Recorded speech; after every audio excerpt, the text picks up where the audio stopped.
So 1980s television was primarily family-oriented and often contained morals or values. We had a lot of game shows like Win, Lose, or Draw that were targeted towards families. Double Dare, Family Feud, Classic Concentration, Win, Lose, or Draw. Those are all family shows. And then we had the family sitcoms. We had, I guess Perfect Strangers was kind of favorited by families, but targeted towards single people. But we had shows like Family Matters, Full House, Alf. Oh, Alf was a big one. And these are all shows that were moral, wholesome shows. And as television has changed over the years to match what people apparently want, we've lost a lot of that innocence and a lot of those valuable programs that just made television so much worth watching. So, Win, Lose, or Draw was derived into a computer version of a computer game that you could play at home, and it was also, I believe there was also a board game version as well. But you really don't need to buy anything to play this game. Anyone can play it as long as you know the basic rules and you have a whiteboard or something to draw on. So you didn't come here to hear me ramble on and on about the 80s. You came here to see some good old-fashioned computing, and that's what I'm going to give you. We're going to go ahead and pop the disc in.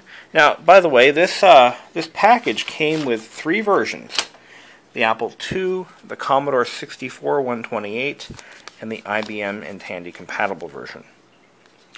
So we're going to go ahead and play the Apple II version because I happen to have an Apple II. And here we go. We're going to turn the monitor on and boot it up. Now, I've played this game earlier today, and I found it to be one of the most frustrating games I've ever played. And here's why. The drawings are vague, but they all are intended to convey a single message or phrase. The game isn't smart enough to extrapolate one version of the phrase and give it a yay or nay. The phrase that you type in has to be exactly what the computer is expecting. If it's any different, you lose. For example, if the phrase is red fox and you put in a red fox, you fail. You lose. If the phrase is supposed to be, the bird one flew over the cuckoo's nest, and you put flew over the cuckoo's nest, you fail. It sucks. Now we're going to start off by playing against the computer, and I'm going to show you exactly what I mean. I am a male contestant, but you can choose male or female. Player 1, would you like another player? I'm going to choose no. Yes, let's say yes. So I can change my player, my character. I'll be him. That's good. My name is Brandon. So I put in my name. New players, Reed. That's Reed. Get ready. Now, because we have single-sided drives, we have to flip the disc around. Now, this is the first fail. It says, please insert the picture disc and press return. Okay. I pull the disc out. Now, first of all, it's telling me to insert another disc that doesn't happen to be in the package because it's not there. It was never there. It's not missing. It just wasn't made.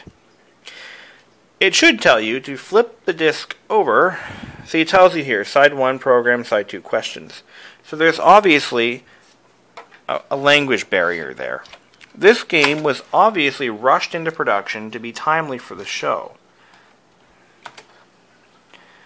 They didn't really do much as far as, fact-checking. Okay. You can see that the living room picture is close enough to what they wrote on the box there, or the photograph. I'm going to press return to begin. It's going to start drawing something, and I have to guess what it is that they're drawing. It's my turn, so here we go. Let's see, you got flag on a hill, flag hill, and this is it looks like a kite, but it's not. It's actually flag. It's a bear. Is it a bear? Flag bear? Hill bear? I don't know. You tell me. And of course, the timer's counting down. This looks like a tuba. I don't know what the hell it is. Stairs. I don't know what that is. So this is really pissing me off. What's that, a car? Climb hill bear climb car? No, it's a guy. It's a dude. Man, hill bear man, hill stairs man. I don't know. I don't know what it is. I don't know what it means. What does it mean? I'm giving up. I'm done. So then someone else gets a chance to figure it out. Now this is another major fail. Okay, I'm playing against the computer. Why is there a countdown here? Teddy Roosevelt. You're shitting me, right? Teddy Roosevelt. How the hell am I supposed to get that?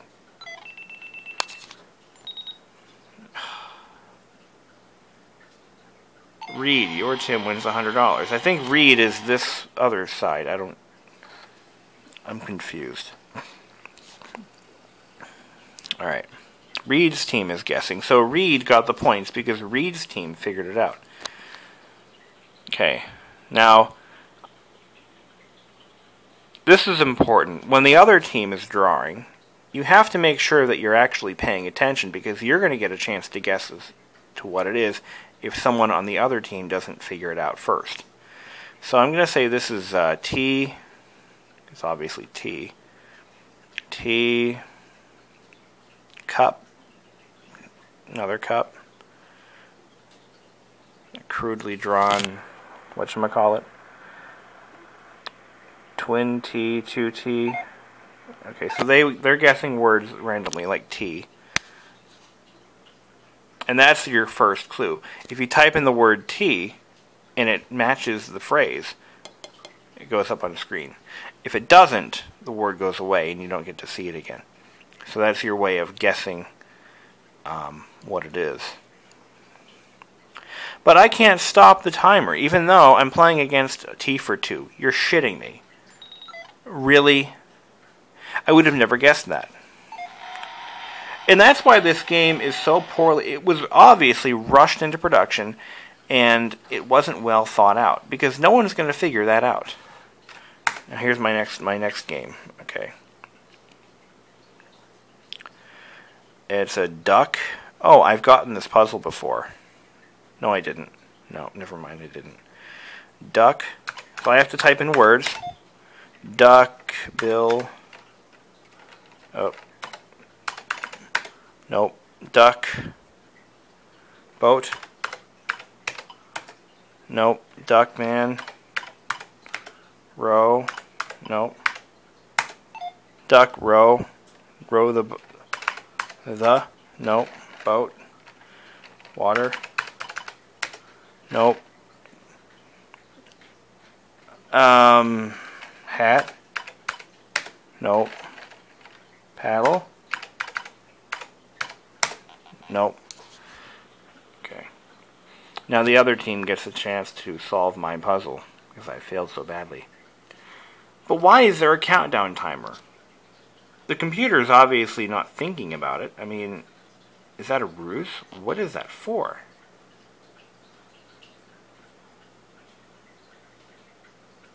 So their team didn't get it either. What? Here we go. Ducks in a row.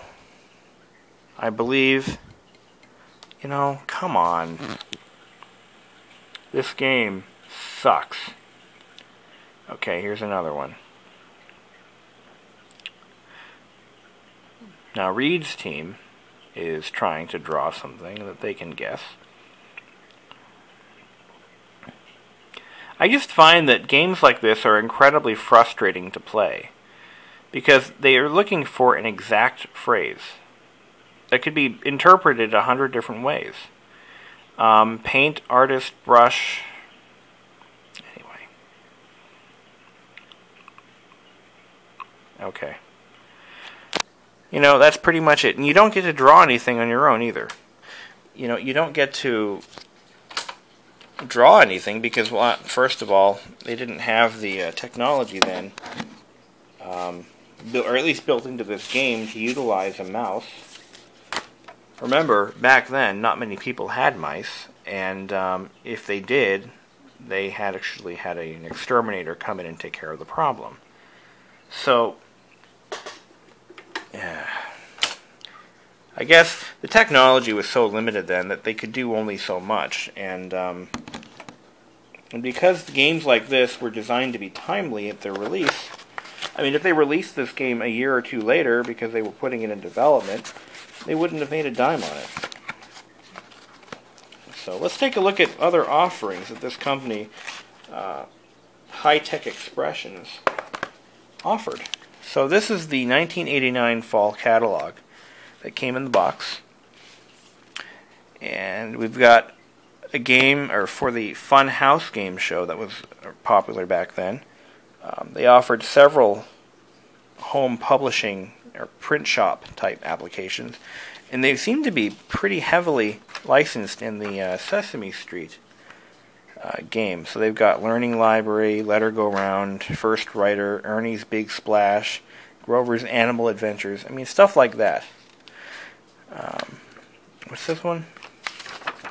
Ernie's Magic Rods. And also Electric Company, which was another children's program from the mid to late 70s, I believe. The order form is still intact in addition to the envelope. They also had a game for the MTV Remote Control Show and Muppet Adventure. Pricing back then, $12.99, is pretty typical. And we've got, let's see, they have Print Power. Design and print signs, cards, stationery, banners, and more. And that was only $8. You got some Walt Disney games. So they were actually they were paying for a lot of licensing and really delivering nothing in the process. Win, Lose, or Draw cost $12.99 for the version that I have. And that's actually about what I paid for it nearly 25 years later. Also, Win, Lose, or Draw Deluxe, which contains over 300 picture puzzles on 2 discs. Hours, weeks of fun without ever repeating. $25. Cool. Anyway, just thought I'd share this one with you. I bought this for the sole purpose of making this video. That's what I do. Seems to be working out for me. So, another game in my collection, and I had fun doing it. But yes, it was a terrible game. It really was. That's pretty much the message I'm trying to bring across here. The game sucked.